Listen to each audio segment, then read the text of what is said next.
knowledge of topical administrative and technical issues touching on the Ministry of Gender, Culture and Arts and Heritage, to which she had been nominated.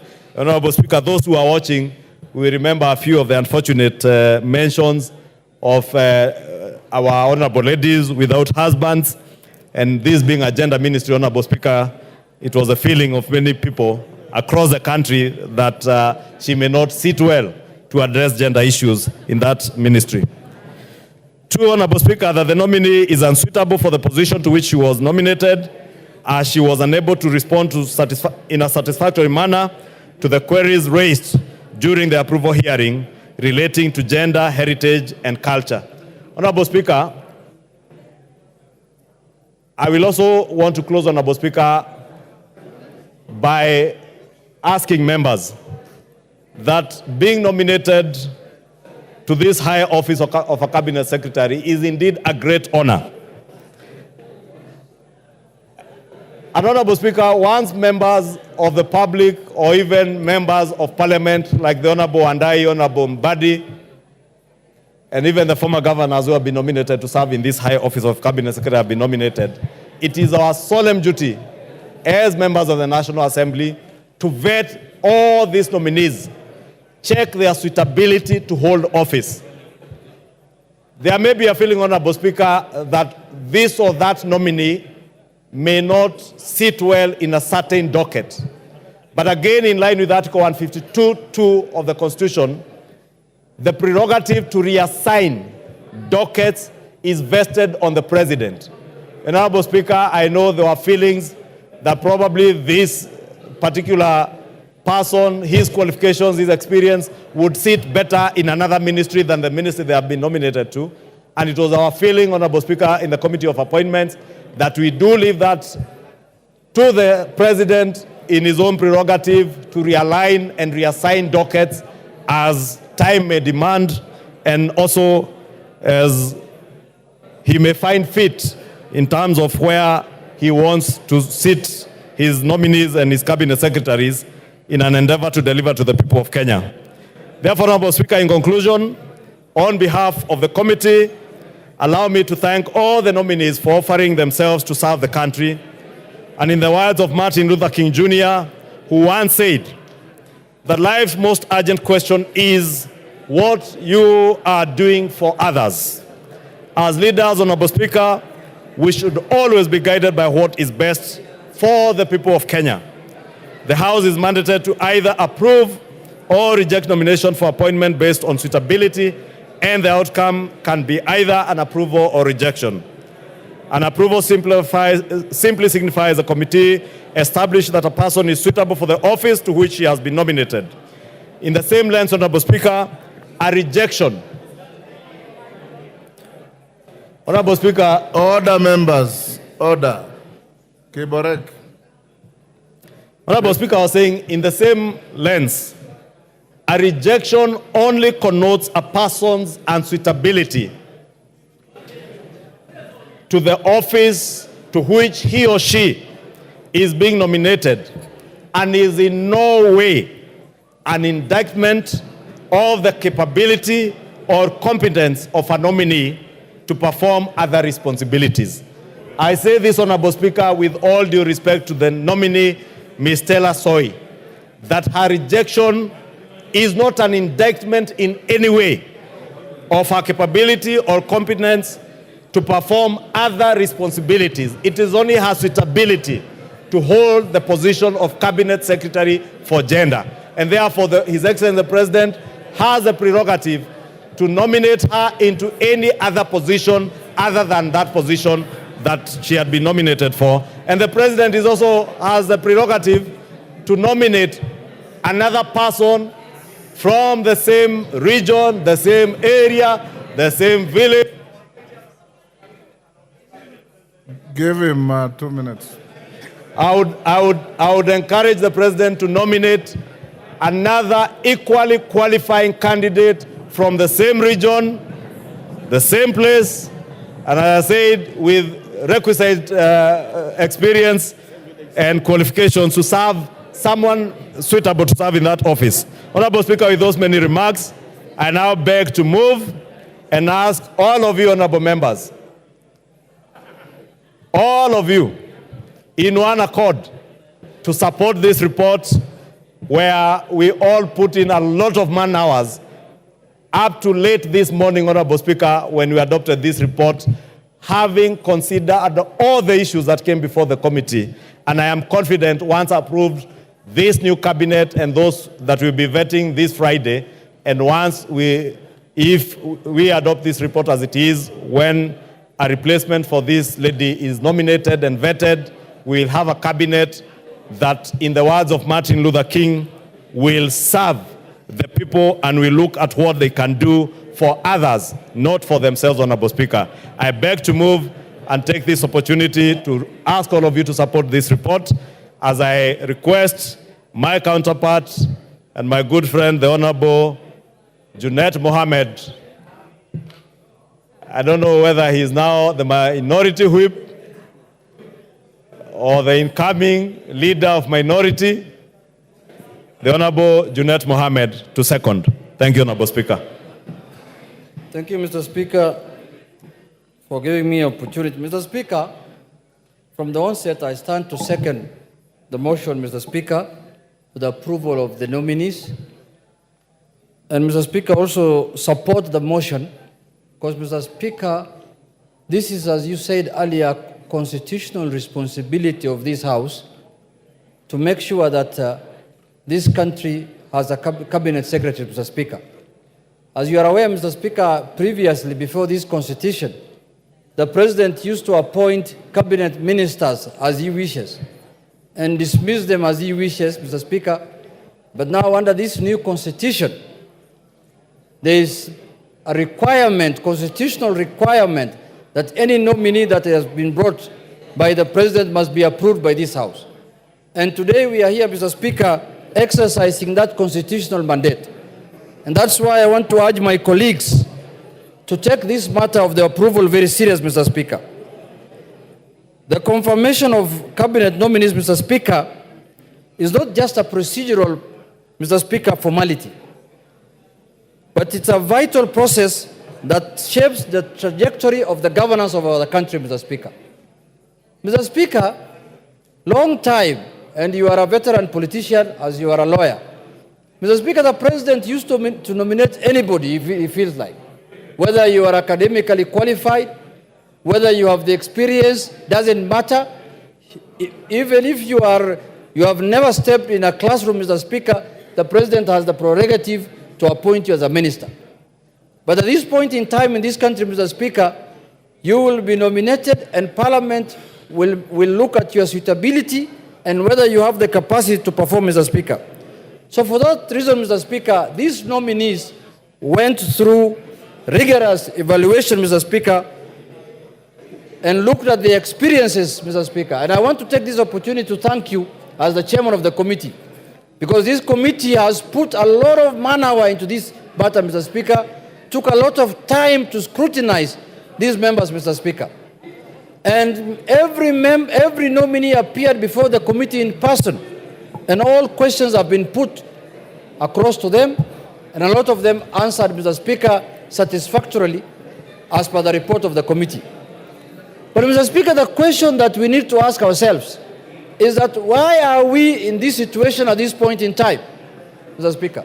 Why are we vetting ministers again mid-term, Mr. Speaker, when the term of the election has not ended, Mr. Speaker? Mr. Speaker, we have found ourselves in this situation because of our own making, Mr. Speaker.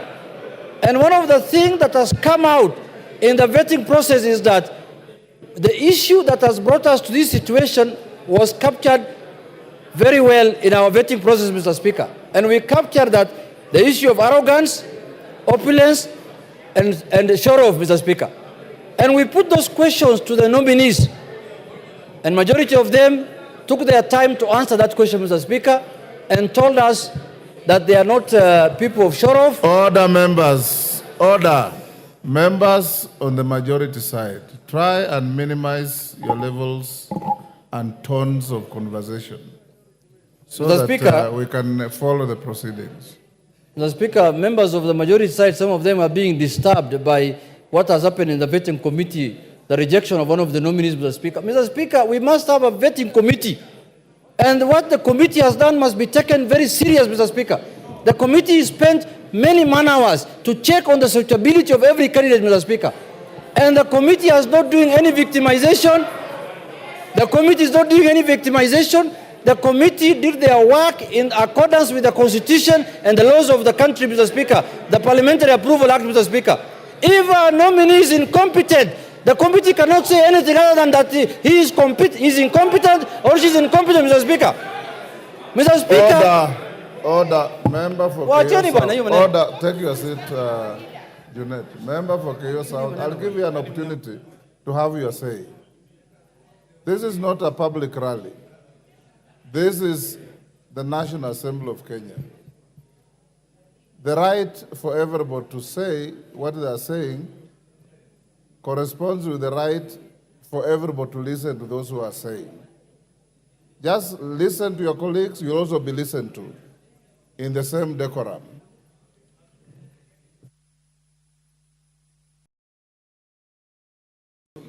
Mr. Speaker, when we say as a committee that someone is not suitable for this job, we are not imputing any improper motive of that person, Mr. Speaker. We are just saying that person is not suitable for this job. He can do another job elsewhere, Mr. Speaker. And Mr. Speaker, we are not here in this National Assembly to defend and protect anyone. We are just here to say the truth as it is, Mr. Speaker. So, Mr. Speaker, I want to say that the committee found majority of the nominees to be suitable for the job they have been given. Mr. Speaker, it is this House that can hold people accountable. We cannot hold members accountable outside this House, Mr. Speaker. It is our constitutional mandate to hold people accountable here, Mr. Speaker. What is the point of sending someone to a job and after a year and 2 years again, you have to recruit again afresh, Mr. Speaker, like what is happening now, Mr. Speaker? We must take our job very serious this time because the ministers that we vetted at the beginning of this term were assumed that they are going to finish their term up to the election, Mr. Speaker. But they couldn't do. Out of 22 cabinet ministers who are in office, almost over 10 of them are not in office as we speak today, Mr. Speaker. 10 of them are at home. Give him another 5 minutes. More than half of the cabinet that was vetted by this House, Mr. Speaker, at the beginning of the term are at home. They have all been dropped because of reasons, incompetency, and other issues. So, Mr. Speaker, it is the prerogative of this House to decide who is going to be approved and who is not going to be approved. But we must take the report of the committee very serious because the committee did public participation. They interviewed the nominees, they listened to them, they looked at their CVs, they looked at their compliance documents, they looked at their physical appearance, they looked at their mental everything, Mr. Speaker. So, Mr. Speaker, I urge this House, let us not belittle the report of the committee. The committee report is as important as what we are going to decide here, Mr. Speaker. Mr. Speaker, the other issue I want to say is that we looked very much on the issue of integrity and accountability, Mr. Speaker. There were allegations that have been raised by certain members. There were issues that were raised against, for example, a nominee, Honorable Oparanya, Mr. Speaker. Issues of corruption, and we clarified, we said that the EACC has written, and the Director of Public Prosecution wrote to Parliament and said that there are no charges against that nominee, Mr. Speaker. And based on that, we made a decision. And himself, he appeared there and said, if there is any iota of evidence on him, on allegations of corruption, he is willing to resign, even if he's appointed, Mr. Speaker. Issues of drugs were raised about Hassan Ali Joe.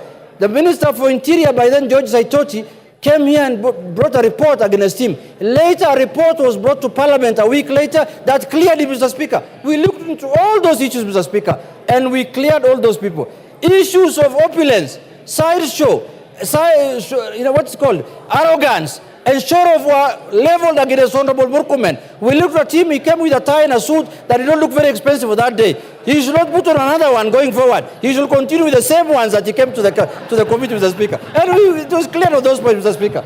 Mr. Speaker, we looked at the issues of commitment to public service, Mr. Speaker. Most of the nominees showed high level of commitment to public duty, Mr. Speaker. You could see the way they were answering the questions, and they said that they are willing and ready to serve the country, Mr. Speaker. Mr. Speaker, in conclusion, I want to say this.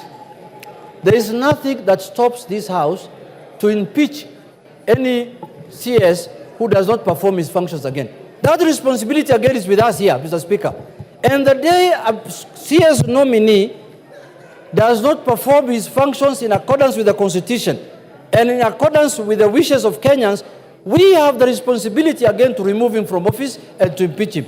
Lastly, Mr. Speaker, I want to urge the nominees that once you assume office, Mr. Speaker, kindly have in mind what Kenyans expect of you, Mr. Speaker.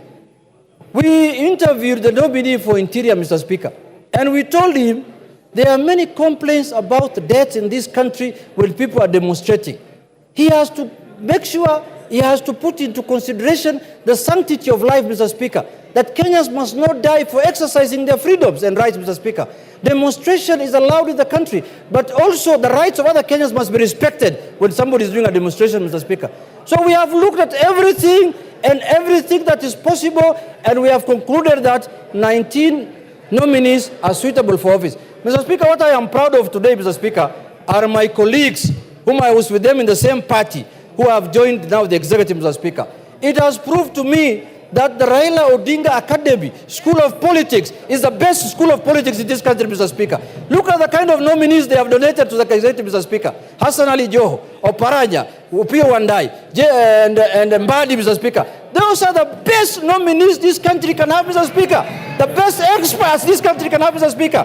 When they appeared before the committee, Mr. Speaker, the committee was perplexed. They said, we didn't know ODM have this kind of expertise, Mr. Speaker. We thought ODM is just hecklers and people who throw stones, people who make noise in this town, Mr. Speaker. But now we have proved to Kenyans and to the public and to this House that the best expertise is found in ODM, Mr. Speaker. Those few remarks, Mr. Speaker, I second, Mr. Speaker. Order. Honorable members. Order. Take your seat. Honorable members, I now propose the question, which is that taking into consideration the findings of the Committee on Appointments and its second report on the vetting of the nominees for appointment to the offices of Cabinet Secretaries, laid on the table of the House today, Wednesday, 7th August 2024, and pursuant to the provisions of Article 152(2) of the Constitution and Section 3 and 8 of the Public Appointments Parliamentary Approval Act 2011, this House, 1, approves the appointment of the following persons as Cabinet Secretaries. Honorable Professor Kithure Kindiki, EGH, Ministry of Interior and National Administration. We are not calling a vote. I'm proposing a question. Dr. Deborah Mulongo Barasa, Minister of Health. Honorable Alice Wahome, EGH, Minister of Trade, Public Works, Housing and Urban Development. Mr. Julius Migos Ogamba, EBS, Minister of Education. Honorable Rosalinda Soipan Tuya, EGH, Minister of Defense. Dr. Andrew Mwihia Karanja, Minister of Agriculture and Livestock Development. Honorable Aden Bare Duale, EGH, Minister of Environment, Climate Change and Forestry. Mr. Eric Murithi Muga, Minister of Water, Sanitation and Irrigation. Mr. Davis Chirchir, EGH, Minister of Roads and Transport. Dr. Margaret Nyambura Ndungu, Minister of Information, Communication and the Digital Economy. Honorable John Bandi Ngongo, EGH, the National Treasury and Economic Planning. Honorable Salim Muvuria Mugala, EGH, Cabinet Secretary, Ministry of Investment, Trade and Industry. Ms. Rebecca Miano, EGH, Cabinet Secretary, Minister of Tourism and Wildlife. Honorable James Opio Wandai, EGH, Cabinet Secretary, Minister of Energy and Petroleum. Honorable Onesimus Kipchumba Murkomen, EGH, Cabinet Secretary, Minister of Youth Affairs, Creative Economy and Sports. Honorable Hassan Ali Joho, EGH, Cabinet Secretary, Minister of Mining, Blue Economy and Maritime Affairs. Honorable Dr. Alfred Nganga Mutua, EGH, Cabinet Secretary, Minister of Labor and Social Protection.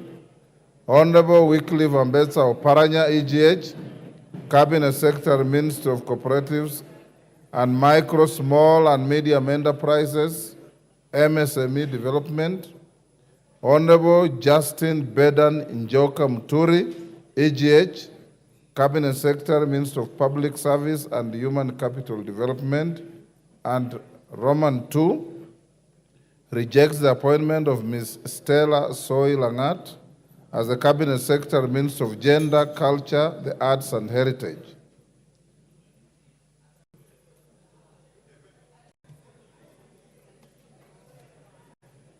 Washira Karani.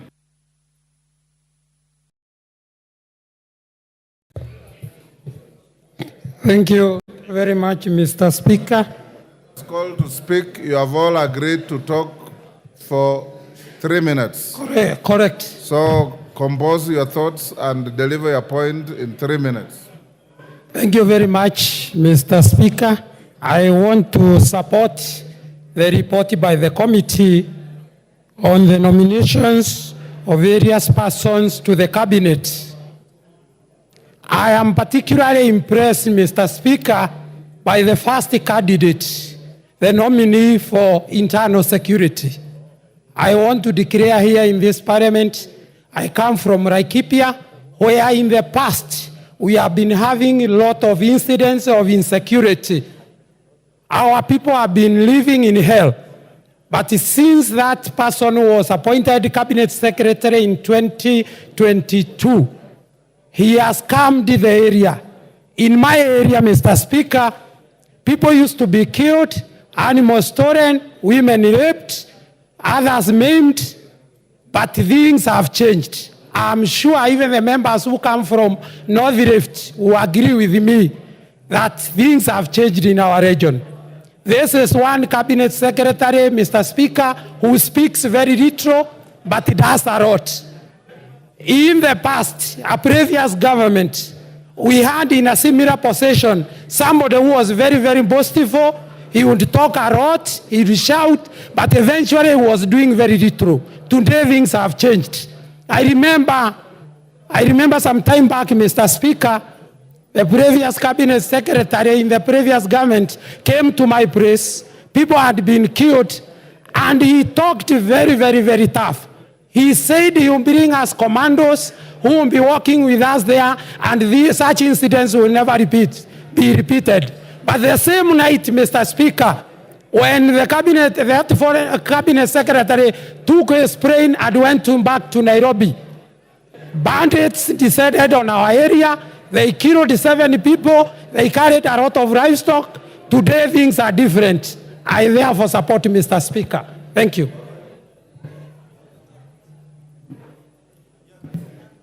Wilberforce Oundo.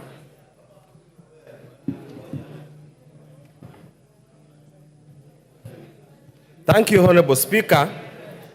I stand here to support the report of the Committee on Appointments. Honorable Speaker, while I have many reservations on some of the nominees that were proposed in this report, but since the committee mandated by this Parliament and the Constitution of Kenya has done its job, it will be utterly unfair to contradict what they have done. Honorable Speaker, of course there are members who have been proposed with dubious academic papers, light academic qualifications, but that's what the appointing authority wanted. And I want to quote what Honorable John Mbadi said here when we were vetting the first cabinet, that since he wanted a skunk, let's give him the skunk, and I hope he'll not have to come back again seeking another line of support. Honorable Speaker, on the rejected committee members, having read through the report, Honorable Speaker, from paragraph 1065 all the way to the end, Honorable Speaker, Nobody has got any issues about the qualification of the nominee. But looking at the answers given in respect of very pertinent issues concerning gender, Honorable Speaker, I concur with the committee that she is not qualified for this particular assignment, and it will be probably prudent for the appointing authority to consider other assignments. And I would actually suggest, Honorable Speaker, since she has extensive knowledge in public administration, probably it would be prudent for the President to swap her with Bedan Muturi, so that he can go and handle that particular aspect, and so that Bedan Muturi can actually come to gender. Because, Honorable Speaker, there is a very growing misconception, Honorable Speaker, that gender is about women. Gender is about both men and men and women. Gender is about boys and girls. Why is it all the time, Honorable Speaker, when they appoint a gender CS, they only look for a woman? So that's why we continue to marginalize the boy child, we continue to frustrate the men, and that's why you see there's mental health issues in this country. It's time, Honorable Speaker, if we talk about gender, let's be gender sensitive, let's not be gender discriminative. Honorable Speaker, as I conclude, we are vetting these cabinet secretaries to go and serve the people of Kenya as provided in the Constitution.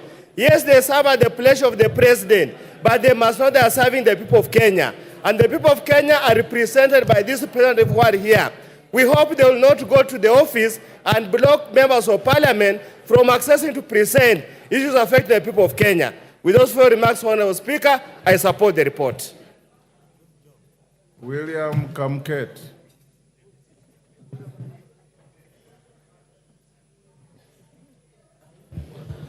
Thank you, Mr. Speaker. Mr. Speaker, I rise to support the report of the committee. Mr. Speaker, I want to say this, that the President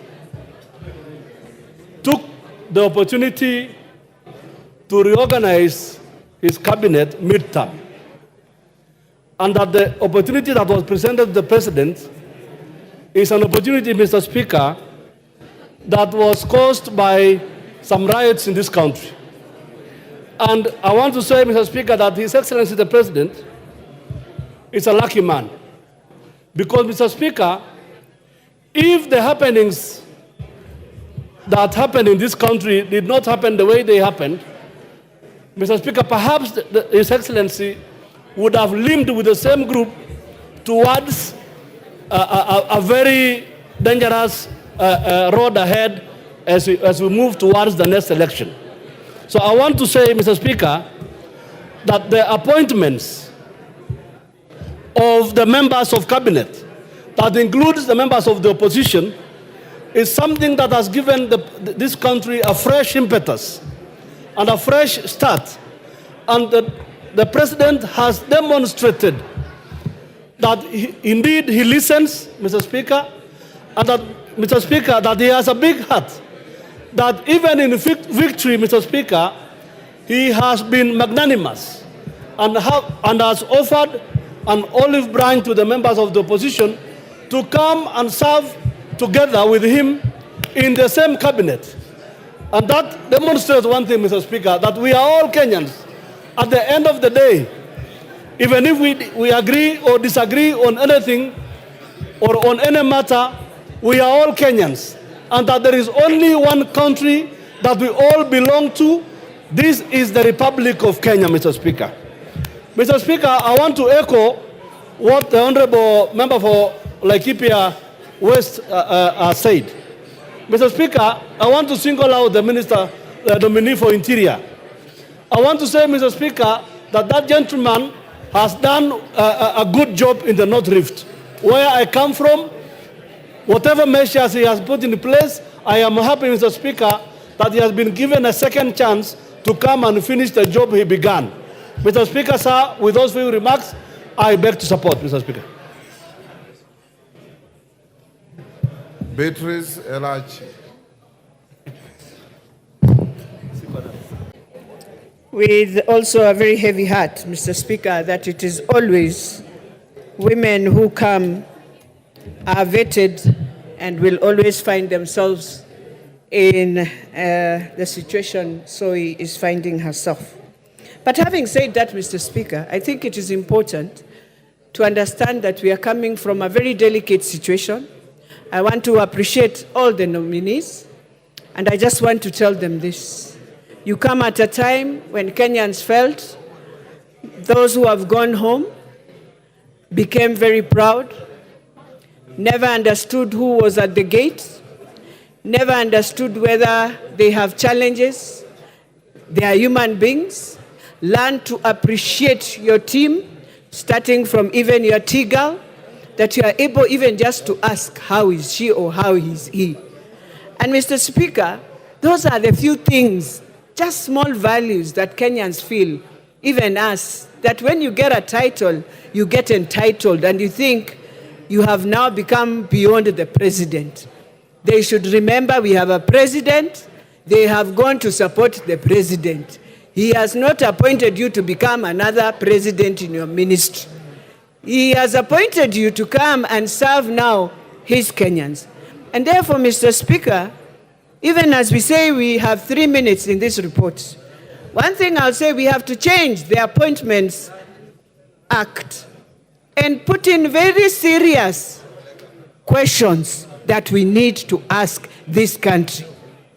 That when you come and say my wealth is this amount, it is always good to expound so that Kenyans don't start thinking, oh, you are doing tenders with government, or that is why you have made your money, or this. No, just expound and explain. But we cannot right now blame the nominees. We can only blame our act the way it is. And so it's important to really amend. We will want to know whether in the neighborhood that you stay, are you a member of the association within your neighborhood? How do you relate with your neighbors? Because you are coming to handle people.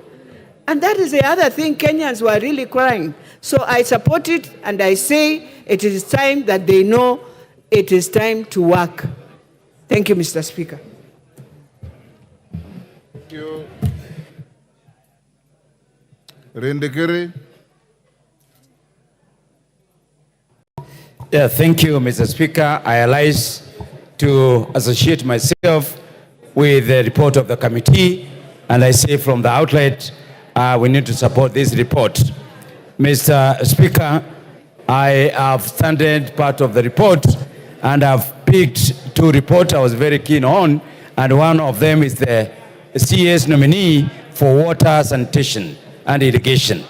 Mr. Speaker, when we all watched Mr. Eric articulate the issues of water, I came to a conclusion that this is a nominee who is ready to study. It's a nominee who is ready, demonstrating the potential to learn more and to lead the ministry. Mr. Speaker, let this nominee be a good example to other young people who are professionals, who are ready to steer. He is not a pollutant candidate.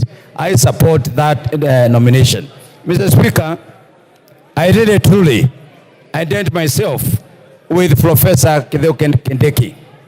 Mr. Speaker, this is the CS who has put his life in danger. He has visited all the dangerous zones of this country.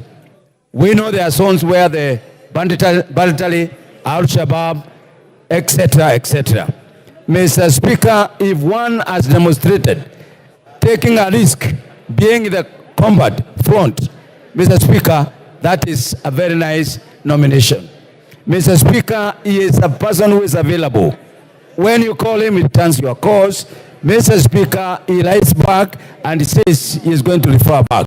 Mr. Speaker, this is one cabinet secretary who has welcomed members of parliament and the public in his office. I remember, Mr. Speaker, when the cattle wrestling became very intensive in Meru, he came to hold Balasas himself. He is one person, Mr. Speaker, who keeps his promises. Mr. Speaker, as we nominate we want to enhance the position of the CS. Mr. Speaker, we need as a House to address the operation of the security system. The Inspector General of Police is a center of weakness. Mr. Speaker, we have to address that because many people see the weaknesses of Kentucky because of the weakness of the Inspector General. Mr. Speaker, with those few remarks, I support. Zamzam. Asante sana Mheshimiwa Spika, na mimi niweze kuchangia mada ya leo ya mawaziri ambao wameweza kuteuliwa. Mheshimiwa Spika, Mheshimiwa Spika, kwanza natoa sapoti yangu kubwa na kuweza kuwapongeza kamati ambayo iliwafanyia vetting. Mheshimiwa Spika, Mheshimiwa Spika, mimi leo nina furaha kubwa kuweza kusema kuwa tumepata waziri ambaye atatusaidia sana katika mining na blue economy. Mheshimiwa Spika. Chonga. Thank you, Mr. Speaker. I know the Parliament also gives us an opportunity to learn more about language. Is it in order for the member to use both Kiswahili and English? Because nataka kupongeza ile vetting. I think vetting is in English. Tungetaka kujua kwa Kiswahili. In Kiswahili, what is vetting, Mr. Speaker? So that we can learn more of what she has. Thank you, Speaker. Zamzam. Asante sana Mheshimiwa Spika, zote lugha mbili zinakubalika katika taifa. Na Mheshimiwa Kenchonga, wakati tuna mada muhimu kama hii, sisi tumepata kiongozi jasiri sana. Wakati mwingine usinizuilie dadako kuzungumza na nitoa mastimu. Mheshimiwa Spika, napenda kusema kuwa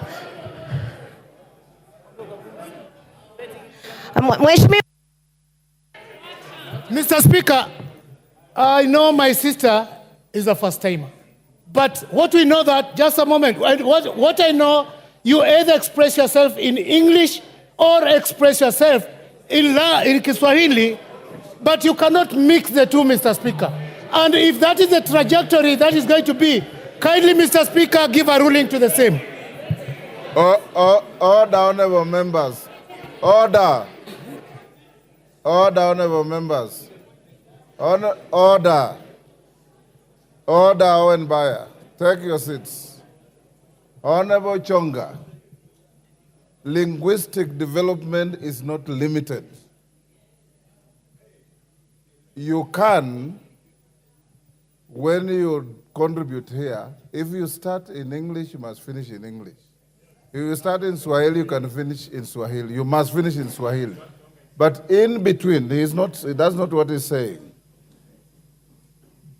Picking a word vetting and inserting it in a Kiswahili prose does not deviate from the norm of starting with one language and veering on. For the simple reason that we even have words like safari in English. It's a Swahili word. And you can be talking in English, say safari, and somebody stands up like Chonga and says you have gone into Kiswahili. So Mama Zamzam is perfectly in order. You never can tell in another 10 years, vetting might find itself in the kamusi ya Kiswahili. Asante sana Mheshimiwa Spika, na naomba dakika zangu 3. Mheshimiwa Spika, niweze kwanza kuchukua fursa hii kumpongeza Rais wa taifa hili Mheshimiwa William Samoei Ruto kuweza kutuchukulia ndugu yetu wa Pwani Hassan Ali Joho kama waziri wa madini na uchumi samawati. Mheshimiwa Spika, hii ni wizara ambayo imeshika sana sehemu kubwa na uchumi mkubwa wa taifa. Mheshimiwa Spika, na mimi naamini kuwa uwe weledi wake wa uongozi vile tunavyomjua ataweza kuhakikisha kuwa madini yanaleta faida kubwa sana katika taifa, na kuhakikisha kuwa wale watu wanaokaa sehemu ambayo tunatoa haya madini wanaweza kupata haki yao. Mheshimiwa Spika, Mheshimiwa Spika, kuna wakati katika taifa hili Mheshimiwa Hassan Ali Joho alikuwa wakisimangwa, na mimi nataka nimpongeze kiongozi wa wengi kusema kuwa watoto wengi wako darasani, Mheshimiwa Spika, na wengi kwa sababu ya ukosefu wa karo na mambo mengi ambayo yanawatoa darasani, Mheshimiwa Spika, wengi hawakuweza kufanya vizuri katika masomo. Lakini hiyo haikuwa mwisho, na nimpongeze ndugu yangu Hassan Alijo, aliweza kuigeuza akaweza kujisomesha mwenyewe na sasa anafanya masters, Mheshimiwa Spika, na nina uhakika kuwa ataweza kufanya kazi kwa uweledi na kuongoza taifa la Kenya liweze kwenda mbele, Mheshimiwa Spika. Mimi namuombea Mungu aweze kumtangulia mbele, na ninajua na nguvu na uwezo wa kuweza kufanya Wizara ya Madini na Uchumi Samawati uweze kuinuka, Mheshimiwa Spika. Mheshimiwa Spika, niongelee pia huyu dada yetu Mheshimiwa Stella ambaye ameweza kuwekwa kando, Mheshimiwa Spika. Hii ni wizara ya kina mama, na wizara ya kina mama inataka kiongozi ambaye ama waziri ambaye anatuelewa zaidi kwa nini kwanza tulipata wizara hii. Mheshimiwa Spika, ilikuwa dhahiri kuwa dada yangu Stella hakuweza kuelewa hii docket ilikuwa inazungumzia nini, Mheshimiwa Spika. Na ndio maana tunasema, najua ilikuwa inatolewa katika region tofauti, hata wale ambao wametoka kule waweza katuletea mama mwingine ambaye amepigwa msasa vizuri, anaweza kuhudumu katika hii wizara bila kuleta sintofahamu, Mheshimiwa Spika. Kwa hiyo hii list nyingine yote mimi naisupport, Mheshimiwa Spika, na napenda kusema Hassan Joho, chapa kazi, tuko nyuma yako. Asante sana Mheshimiwa Spika. Honorable Maclap. Mr. Speaker, first I rise to support the report of this committee.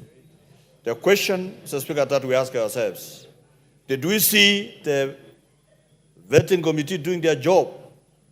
Did they spend time looking and examining the suitability of these nominees? The answer is yes. I don't think in my own sense that the time you spend on Sunday when you are supposed to go to church was in vain. But it was a time to scrutinize people who will serve Kenya regardless of where they come from and their color and their religion. That is what you did on Sunday. Mr. Speaker, when nominees are vetted and brought to this House to be approved or disapproved, Mr. Speaker, once they get favor of this House and be appointed, Mr. Speaker, regardless of where they come from, they will serve all Kenyans, Mr. Speaker, regardless of their communities. I expected the CS for Treasury, one honorable party, to serve the people of Kenya, including Baringo, where we did not have any minister, Mr. Speaker. We expect the Minister Joho to serve all Kenyans, Mr. Speaker. So, ministers that shall get the favor of this House, Mr. Speaker, shall diligently serve the President, the appointing authority, and the people of Kenya, Mr. Speaker. That is underlined, Mr. Speaker. They are not supposed to serve their party leaders, but serve the presidency and the appointing authority and the people of Kenya. That is supposed to be underlined, Mr. Speaker. Number two, Mr. Speaker, is that ministers that showed performance were rewarded.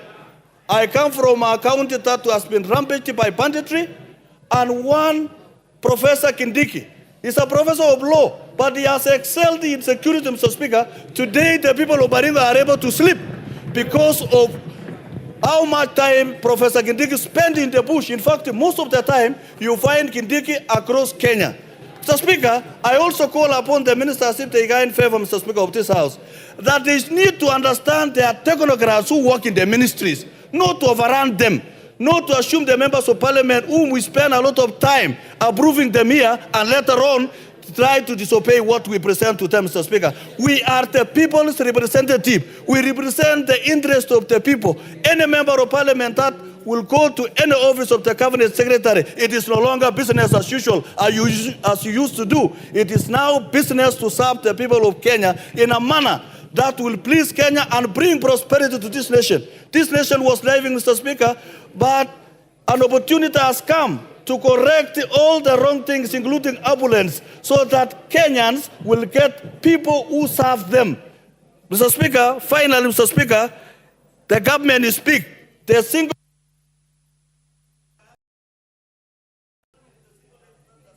Give him 1 minute. Mr. Speaker, 1 minute. government is big. I asked the appointing authority find favor because this lady did not understand, during the vetting did not communicate properly and suitability was not correct. But the appointing authority find favor to place this lady in any place in government, Mr. Speaker, so that the people where they come from, where they have seen hope, will have hope and continue. And finally ask the appointing authority, find favor and appoint someone from Baringo, a lady, so that this country can move forward. Thank you, Mr. Speaker.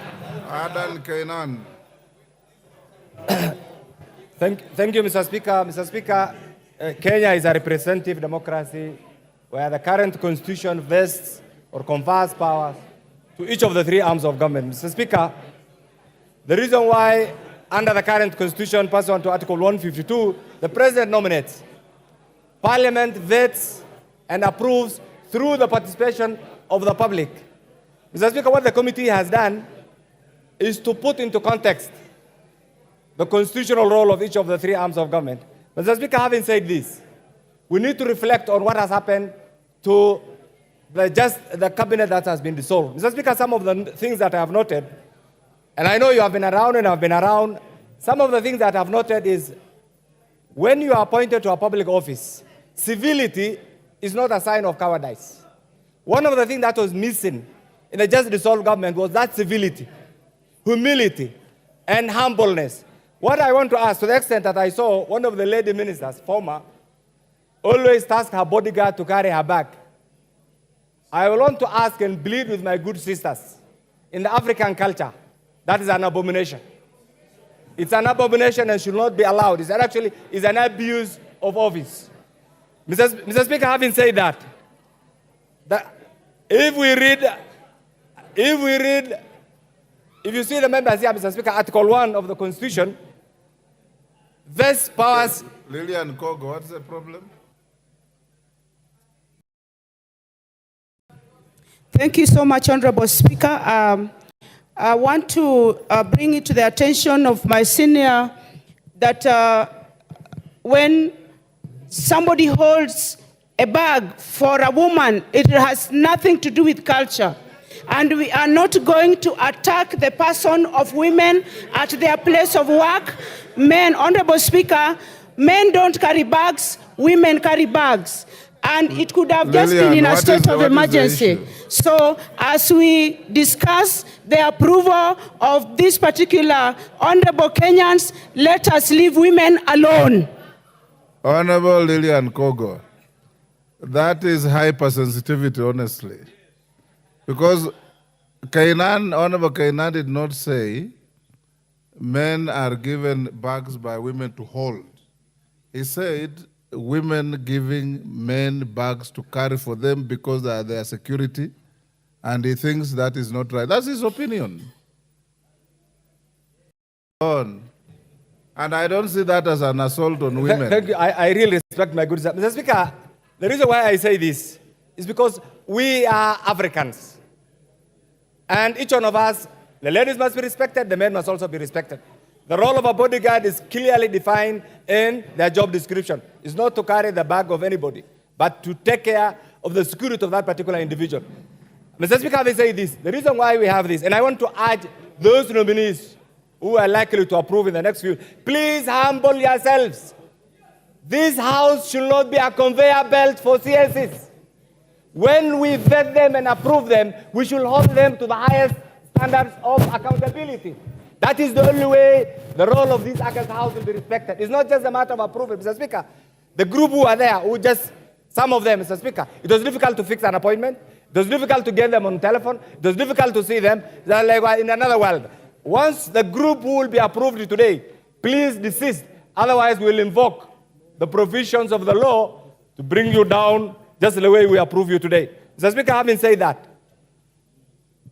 the reason why we have this is because we failed in our constitutional pursuit. Mr. Speaker, I want to ask these members, as we reflect on the dynamics, the changing dynamics, can we think of the Bomas draft? And do you know the provisions? Why did we lose that sanity? What happened?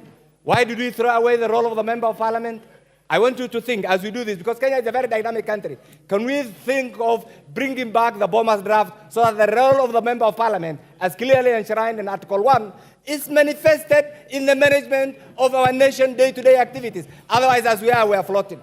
The Speaker, finally, as I conclude this, we have a country. Once you have been appointed, and I want to proudly say, when the young Hassan Joho was elected in 2007, he was my vice chair in the Committee of Defense and Foreign Relations. And I can tell you, regardless of anything that has been said, Hassan Joho remained a resilient, a highly focused, and a well-placed individual in anything that he touched. Even during when he was my vice chair, that is one thing that he clearly demonstrated. But once you are appointed, you are no longer a cost Kingsby, Madam Zamzam. He remains a property of the 50 million Kenyans. And I think now he should move from the coastal politics and contribute to the national well-being of Kenya. Mr. Speaker, for those who have said that the group who have been appointed are products of particular school of thought, I agree.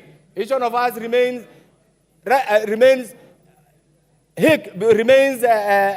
persuaded by particular group in particular political thought. Mr. Speaker, that's notwithstanding. Once you have been nominated, once you have been approved, you remain the property of the Republic of Kenya, and wherever you are, whichever ministry, serve the interests of the people of Kenya. And I support the list. Thank you, Mr. Speaker. Nyakundi. Nyakundi.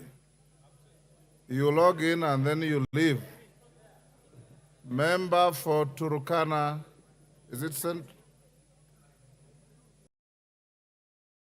Member for Nicholas, that's Nicholas Ngigor, member for Turkana East. Thank you, Mr. Speaker, for giving me this chance to add my voice in support of this list and the report of the committee which you shared yourself. Mr. Speaker, I've gone through the list, the reports, and what I'm seeing from the report is that all the nominees which the committee they have passed on and brought the report this house, they are Kenyans who, according to the report, will be ready to serve in the respective ministries they have been nominated to head.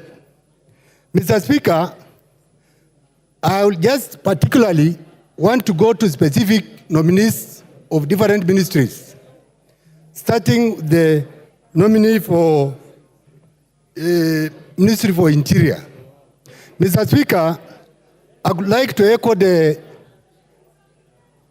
report from by the committee on this particular nominee, that this man, after being given this position in the first place, and me coming from the region, which is termed as the bandit zone, that is the North Rift. Mr. Speaker, Professor Kindiki had done a great job in the North Rift. And since the time he was given that position in the last appointment, Mr. Kindiki has done a good job in the North Rift. And given this time also to continue in the same docket, Mr. Speaker, Mr. Kindiki is going to give the people of the North Rift what they have been looking for all these years when it comes to the matters of security. Mr. Speaker, when we talk again, when we look at the list again, this lady, which it has been given the docket of the Minister for Defense. Mr. Speaker, why this lady, she has been in the first place and coming from the pastoral community.